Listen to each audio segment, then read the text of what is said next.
कभी सोचा है कि अगर कोई किसी पर हमला कर दे तो कानून हमें अपनी या दूसरों की रक्षा करने की इजाज़त कहाँ तक देता है? भारतीय न्याय संहिता की नई धारा 35 ठीक इसी सवाल का जवाब देती है।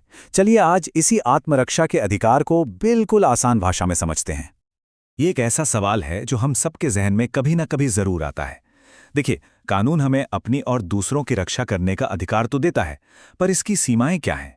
तो चलिए शुरू करते हैं और देखते हैं कि कानून आखिर कहता क्या है। इस पूरे कानून को ठीक से समझने के लिए हमने इसे 5 हिस्सों में बांटा है। सबसे पहले हम देखेंगे कि इस अधिकार की नींव क्या है, फिर ये लोगों और संपत्ति की सुरक्षा के लिए कैसे काम करता है।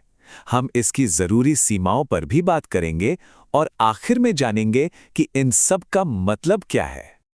तो चलिए सबसे पहले मुद्दे पर आते हैं। इस अधिकार का मतलब राइट टू डिफेंस का मूल सिद्धांत क्या है, इसकी कानूनी बुनियाद क्या है? तो ये निजी प्रतिरक्षा का अधिकार आखिर है क्या?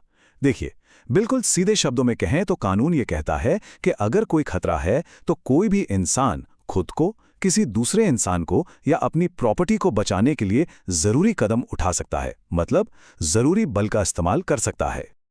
कानून के इन शब्दों पर जरा गौर कीजिए। हर व्यक्ति को अधिकार है। ये सिर्फ कुछ चुनिंदा लोगों के लिए नहीं है, नहीं, ये एक यूनिवर्सल अधिकार है जो देश के हर नागरिक को दिया गया है, चाहे वो कोई भी हो। ये जो अधिकार हैं, ये दो मेन चीजों को कवर करता है। एक तो शारीरिक सुरक्षा, यानी हमारे शरीर का बचाव, और दूसरा है संपत्ति की सुरक्षा। और हम आगे देखेंगे कि इन दोनों के लिए नियम थोड़े से अलग हैं। तो चलिए पहले हिस्से को देखते हैं, लोगों की सुरक्षा। जब किसी इंसान को शारीरिक खतरा हो तब कानून क्या कहता है? और यहां एक बहुत जरूरी बात समझने वाली है। ये अधिकार सिर्फ सेल्फ डिफेंस यानी आत्मरक्षा तक ही सीमित नहीं है। कानून कहता है कि कोई भी किसी भी अन्य व्यक्ति की रक्षा कर सकता है। मतलब अगर सड़क पर किसी अजनबी पर हमला होते हुए देखें तो कानून आपको उसकी मदद करने का अधिकार देता है। और इस कानून का दायरा काफी बड़ा है। ये कहता है कोई भी अपराध जो इंसानी शरीर को नुकसान पहुंचाए, मतलब ये एक मामूली थप्पड़ से लेकर किसी जानलेवा हमले तक हर सिचुएशन में लागू हो सकता है। ठीक है, तो शरीर की सुरक्षा की बात तो हो गई। अब आते हैं दूसरे पहलू पर, यानी संपत्ति की रक्षा। यहां पर नियम थोड़े अलग हैं। शरीर की सुरक्षा की तरह ही यहां भी आप न सिर्फ अपनी बल्कि किसी और की संपत्ति की भी रक्षा कर सकते हैं। और इसमें सब कुछ शामिल है, मतलब आपकी कार, फोन जैसी मूवेबल चीजों से लेकर घर या जमीन जैसी इमूवेबल प्रॉपर्टी तक। लेकिन यहीं पर एक बहुत बड़ा फर्क आ जाता है।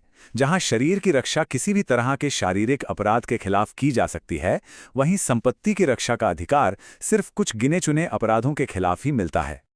कानून सिर्फ 4 खास अपराधों के खिलाफ प्रॉपर्टी के बचाव की इजाजत देता है: चोरी, लूट, रिश्ती यानी जानबूझकर किसी की संपत्ति को नुकसान पहुंचाना, और आपराधिक अत्याचार मतलब किसी की प्रॉपर्टी में गैर कानूनी ढंग से घुसना। हाँ, अगर कोई इन अपराधों को करने की कोशिश भी करता है तब भी ये अधिकार लागू होता है। अब आते हैं इस कानून के सबसे जरूरी हिस्से पर, ये जानना कि ये अधिकार अनलिमिटेड नहीं है, इसकी अपनी कुछ सीमाएं हैं। यह समझना बेहद जरूरी है। देखिए, यह अधिकार एक शील्ड की तरह है, तलवार की तरह नहीं। कानून आपको बचाव का अधिकार देता है, बदला लेने का लाइसेंस नहीं। इसकी कुछ सीमाएं हैं और उन्हें मानना ही पड़ता है।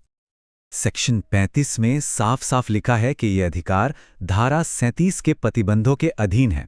इसका मतलब एक और नियम है जिसे हमें देखना होगा।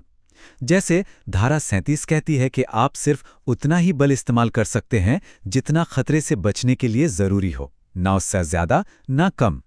इन सीमाओं को समझना बहुत जरूरी है। तो फिर इस पूरी बातचीत का निचोड़ क्या है? सेक्शन 35 का सार क्या निकलता है? तो निचोड़ ये है, और ये नंबर 2 यही दिखाता है। ये कानून 2 पिलर्स पर खड़ा है। पहला, अपने और दूसरों के शरीर की रक्षा करने का अधिकार, और दूसरा, अपनी और दूसरों की संपत्ति को कुछ खास अपराधों से बचाने का अधिकार। ये इन्हीं 2 अधिकारों का संतुलन है। और ये सब हमें एक बहुत बड़े सवाल पर लाके खड़ा कर देता है। एक तरफ है किसी इंसान का अपनी सुरक्षा का अधिकार, और दूसरी तरफ है समाज में शांति बनाए रखने की जरूरत। इन दोनों के बीच सही संतुलन कैसे बनाया जाए, इस पर सोचना वाकई बहुत जरूरी है।